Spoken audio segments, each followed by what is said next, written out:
Hello, and welcome to the latest episode of the Kurdistan Connection with myself, Matt Broomfield, here on Media News. Today, we're very happy to be joined for the second time by Rojin Mukrian, an activist academic at the University of Cork, originally from Iranian Kurdistan or Rojhelat. Rojin, you're welcome. Thank you so much. Hi, and thank you for having me. Thank you.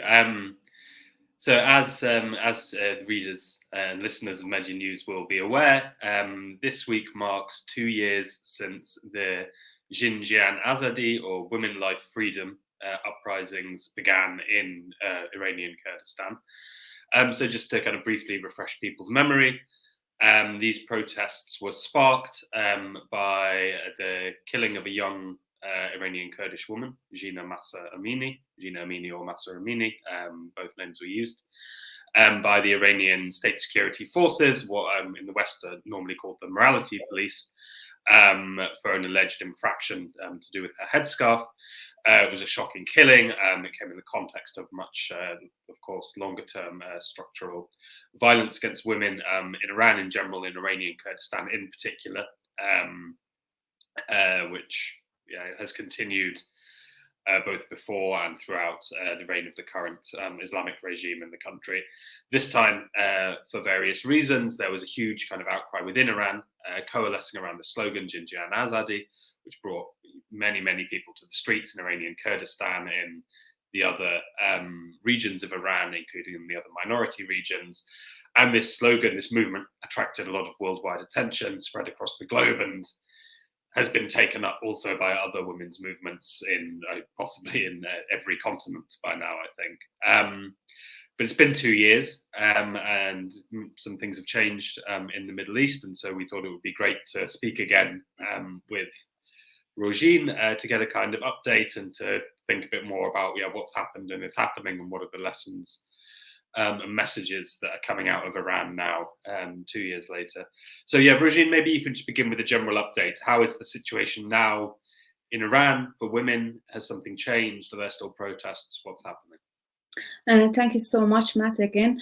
I think the start point will be that when we Kurdish people, especially Rojhelati Kurdish people, emphasize the name of Jina Amini instead of Masa Amini, is the fact that we believe that Masa is the imposed name by the state on Jina and on her Kurdish identity, and using a Masa name actually perpetuate the same state denialist policies towards the Kurdish people. And this is why we always emphasize that, yes, her name was Jina, as has written in her gravestone, and that, dear Jina, you will not die and your name becomes a symbol. Yes, her name becomes a symbol. And today, after 2 years of this revolutionary movement under the umbrella of Jiyan Azadi, which marked a transformative, irreversible turning point in Iran, and I see it as a transnational, grassroots, decolonial movement that tries to emancipate life itself from the interrelated or intersection of power relation. So after 2 years, the state in the streets in Iran now, in the streets we don't see any protests, but that doesn't mean that this revolutionary movement has stopped. It continues, and the resistance and struggle continues in different ways. For example, I'm talking here from Kurdish perspective because I consider myself as a Kurdish female activist, and I am more familiar with the Kurdish situation. This is how I here talk more about Kurdish people. And if we talk about the Rojhelati Kurdish women, by Rojhelati I mean the people, the Kurdish people in Iran, which is northwest of Iran, and or Eastern Kurdistan, if we translate Rojhelat to English. In Rojhelat, for example, we see that in March we had the parliamentary election in Iran. It had the Kurdish people boycotted the election, which again is not a surprise because the Kurdish people from right the beginning of the establishment of the Islamic Republic of Iran in 1979, they boycotted the referendum even at that time. But they boycotted again the parliamentary election in March. And then in 21st of March, we had Nowruz celebration. And Nowruz celebration this year was in Ramadan month. And in Ramadan in Iran, we have very restricted policies. There's no gathering is allowed, no eating outside allowed.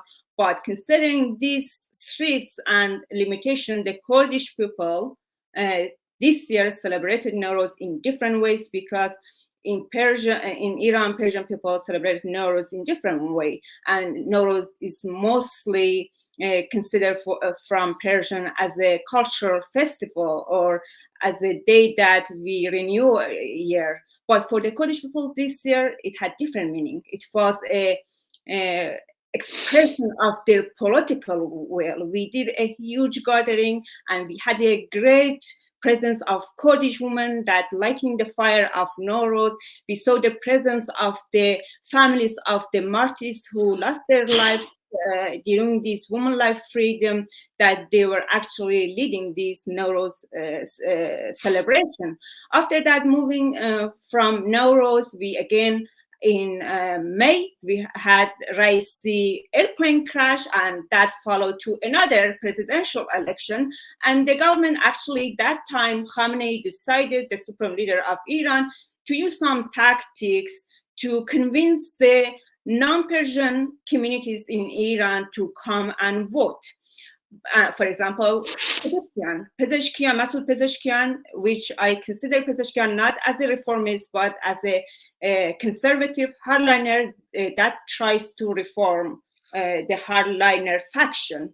Pezeshkian has a specific and unique background. He born in Mahabad, raised in Mahabad until age 18. And his father is Turkish Azadi. So his mother is Kurdish, raised in Mahabad, knows the Kurdish culture, fluently speaking in Kurdish Sorani, but at the same time, he is Azadi. So with one basically shot, killing two birds, that's the idea of Khamenei, brought Pezeshkian,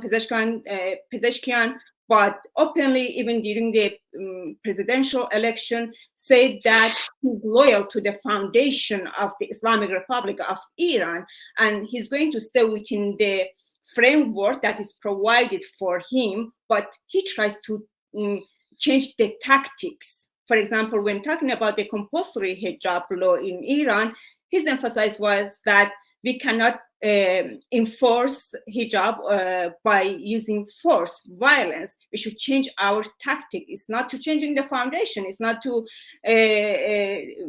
give the woman the freedom to choose their hijab or have control over their body, but we need to think about the different tactics. And we saw that after election, again, in this election, Kurdistan has the lowest rate of turnout. The turnout in the first round of the election itself was 39.9% in Iran, which led to the second turnout, and it becomes 49%.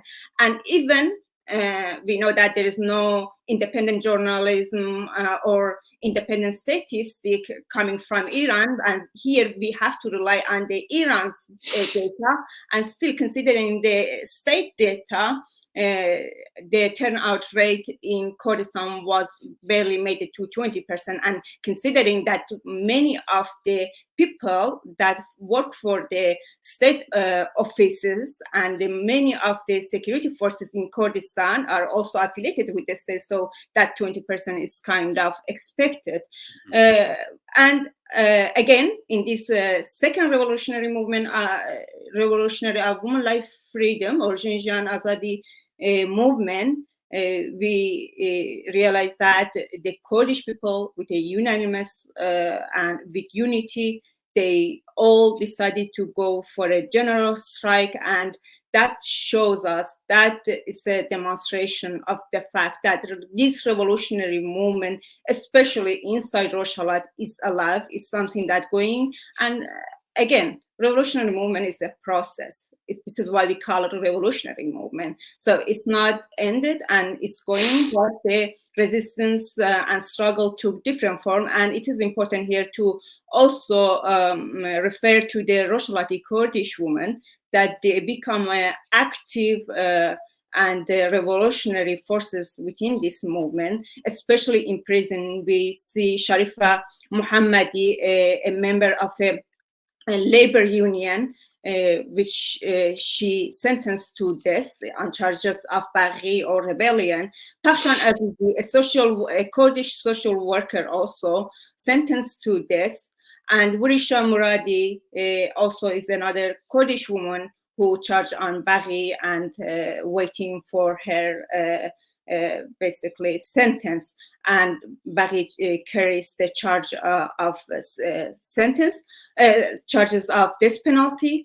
But what is important about this woman, that they didn't give up. And in Evin prison, in Evin female prison, right now, we see that Pakshan and Wurisha actually, they're making connection between different movements inside Iran. They're writing letters. They're trying to motivate the people, to organize the people right from the prison. And they, even from the prison, they stay strong and revolutionary.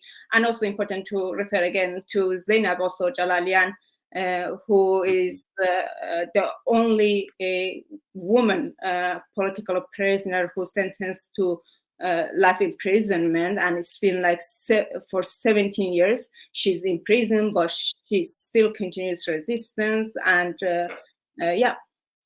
So you've mentioned, I suppose, multiple different ways in which, especially Iranian Kurdish women, Iranian civil society in general, is continuing to resist and express this anger. What do you think are kind of the political lessons which people in Iranian Kurdistan have learned from this movement, which Iranian Kurdish women have learned from this movement? Has something changed in the way they think, in the way they organize?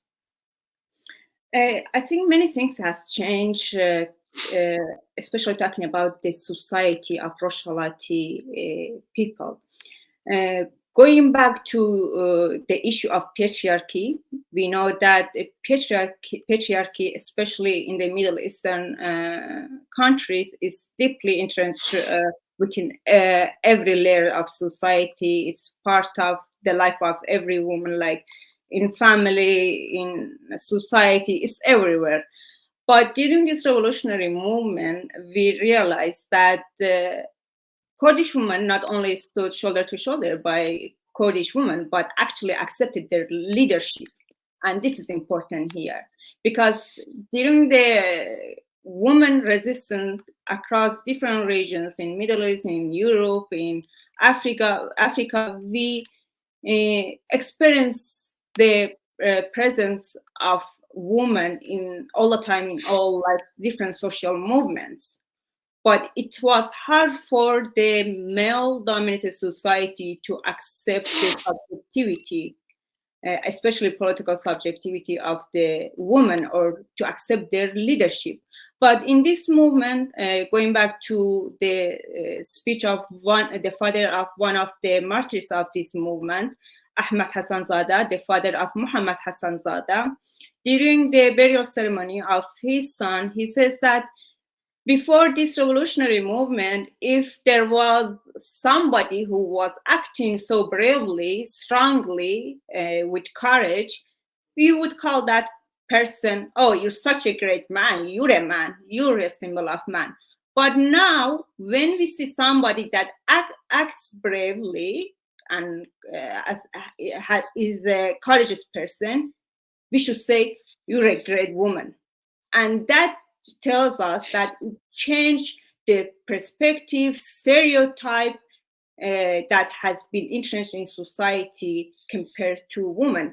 And it also shows us a structural transformation, because when we're talking about the patriarchal mentality, we're not talking about just some stereotype, we're talking about structure. And this structure is based on the hierarchical domination of man over woman, which is like it goes to upper level in the government too. It's based on hierarchy and domination system. And when I say that they accepted, they acknowledge the leadership of women, that changed this structure.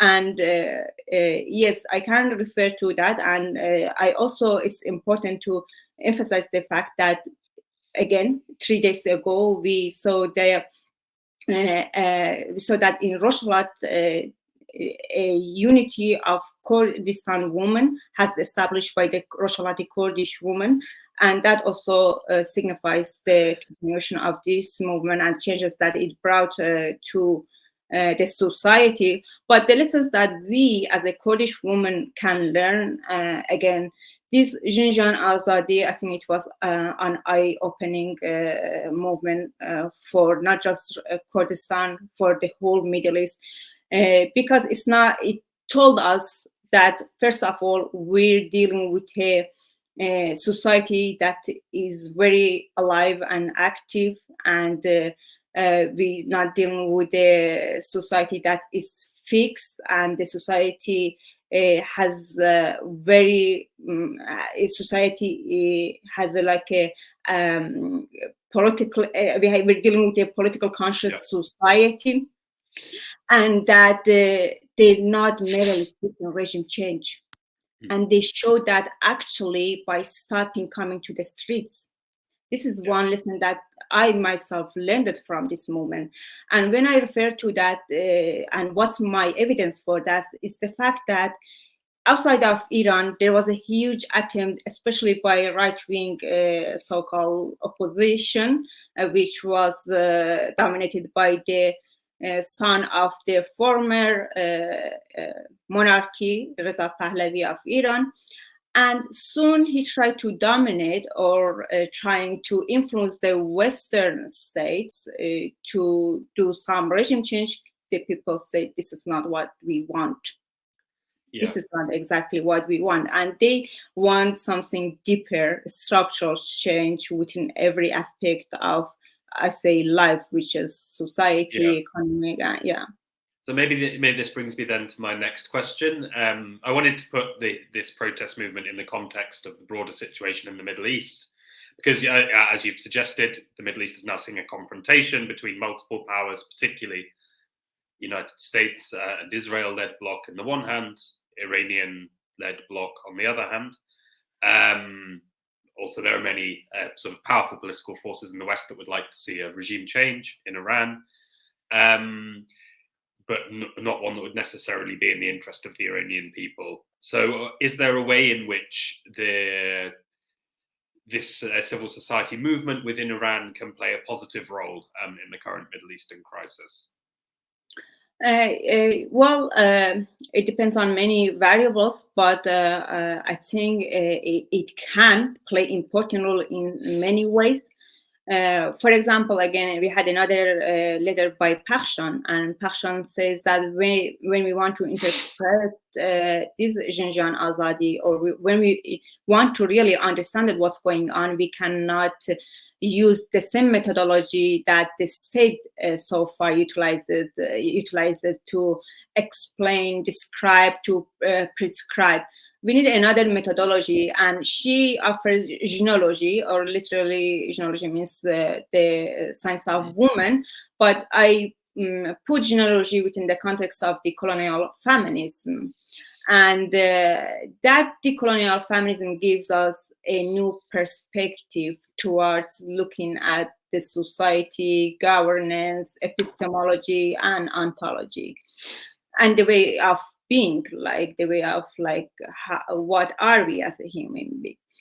And that all, I think, can offer an alternative. The civil that can offer an alternative, not to just the Middle East, but to the world, because I said that the aim of this movement is not merely regime change. Yes, of course, the destruction of the Islamic Republic of Iran is the precondition for any other changes, but the main changes comes from the society. This is a bottom-up society. And this Jiyan Azadi tells us that if we want to change, bring a real change, a deep change, and change the structure, we should that change should come from the society. We should think about the empowerment of the civil society. For example, myself, what I learned from this movement is that when, for example, we talk about the notion of freedom, which we cannot deny that is part of,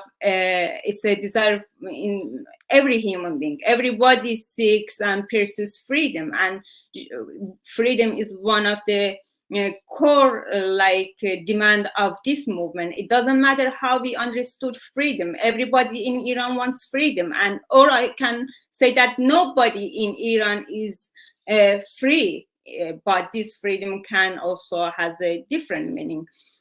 But so far, what we have in the world in terms of our understanding of freedom as a concept, it comes from the canonical Western political thought. It's Androcentric, Eurocentric concept. And based on that freedom, they always define the structure of government for us.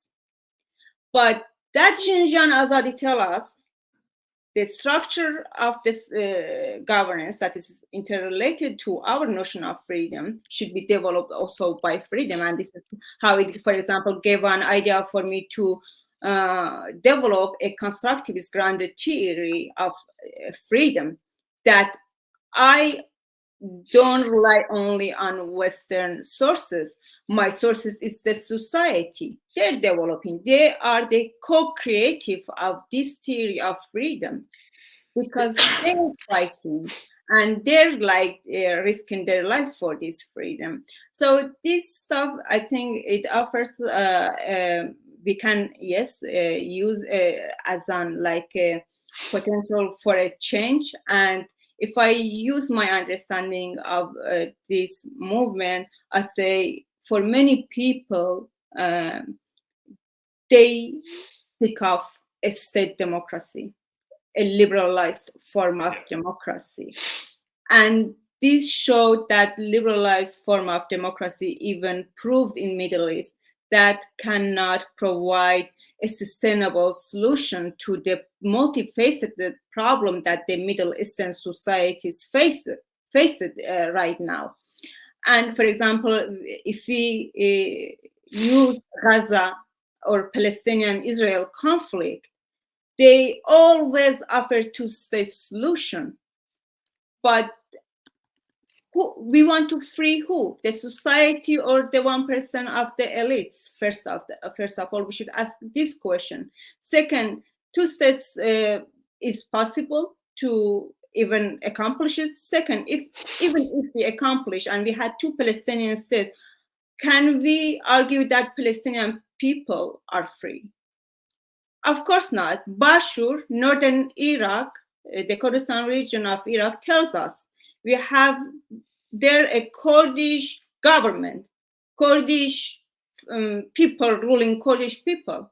But can we argue that the Kurdish people are free there? No, we have a huge evidence to prove that the Kurdish people are in Bashur are oppressed and dominated, even compared to other parts more. And this tells us that we should think outside of the state-centric, power-centric options that we have.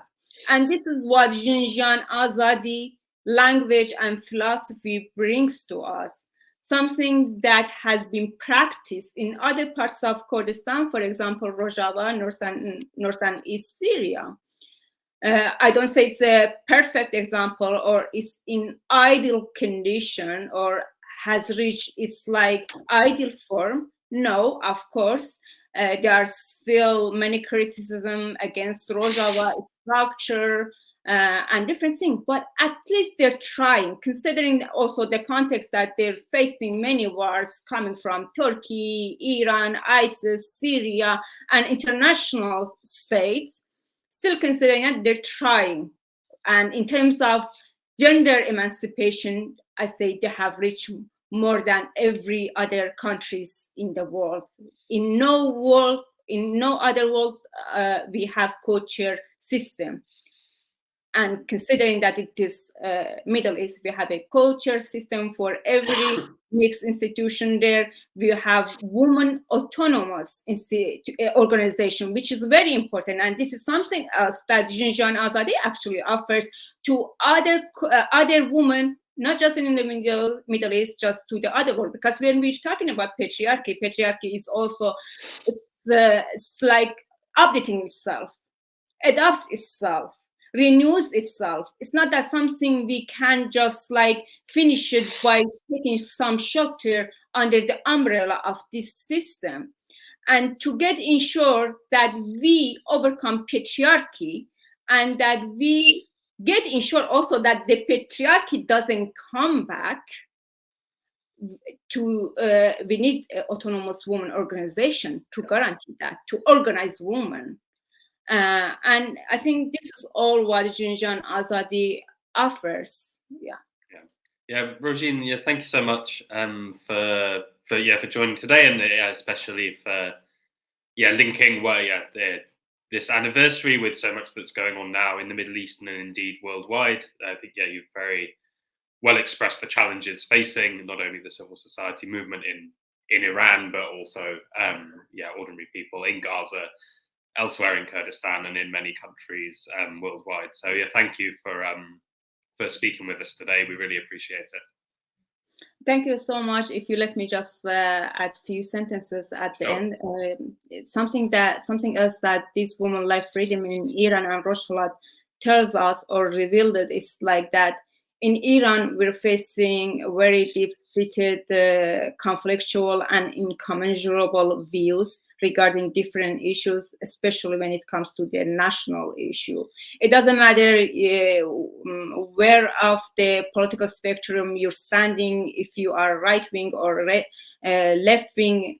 From a Persian perspective, any demand or call for self-determination from non-Persian communities considered as a red line or a threat to the territorial integrity of Iran. And I think now when we reach almost 2 years exactly now from this movement, it is important for us as especially the people in Iran to realize if we want to reach peace before anything, a peaceful coexistence for the different groups across different lines of class, gender, ethnicity, religion, it is important before everything we need to acknowledge each other and then recognize the existence of each other and respect existence of each other as we claim. And it is true for everybody, every identity. And if the Kurdish people talking about our Kurdishness, it's not a mere fact of seeking identity politics. It is important to understand the essence and nature of national oppression. I think it is very important also to have in mind when we're talking about women life freedom and its future, and especially when we want to deal with the question of what's the prospect for after Islamic Republic of Iran, what kind of alternative we should think about it. It's important, to keep these things in mind, but I think that Jiyan Azadi, through intersectional, transnational, and decolonial perspectives, offers very implementable, it is important to say, implementable alternative to deal with this multifaceted crisis in Iran and to create a condition for a peaceful coexistence of these diverse societies in Iran. Thank you. Yes, absolutely. Particularly in the Iranian context, but also, again, elsewhere now. Rojin, thank you so much for taking the time and for sharing your depth of expertise and analysis with us. We really appreciate it, and we hope you'll join us again on the show in due course. Thank you. This has been the Kurdistan Connection with myself, Matt Broomfield, and our guest today, Rojin Mukrian from Cork University. Until the next episode, thank you and good.